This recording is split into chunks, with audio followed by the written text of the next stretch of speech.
ਕਿੰਨੇ ਸਾਲ ਦਾ ਹੋ ਗਿਆ ਨਾ ਹਾਂ ਇਹ ਕਾਲਾ ਕੁੱਤਾ ਦਾ ਪਿਓ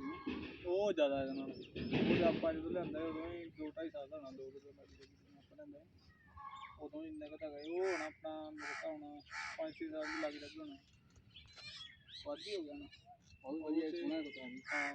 ਉਹ ਜਦੋਂ ਆਪਾਂ ਲਿਆਂਦਾ ਸੀ ਉਹ ਵੀ ਇਦਾਂ ਦਾ ਸੀ ਜਦੋਂ ਟਾਇਰ ਲਿਆਂਦਾ ਸੀ ਨਾ ਜਿੱਦਣ ਉਹ ਵੀ ਇਸੇ ਜੇ ਇਦਾਂ ਦਾ ਫਿੱਟਿਆ ਸੀ ਸਾਰਾ ਉਹ ਹੁਣ ਥੋੜਾ ਜਿਹਾ ਪੁਰਾਣਾ ਹੋ ਗਿਆ ਉਹਦਾ ਕਰਕੇ ਹੋ ਗਿਆ ਬਾਬਰੇ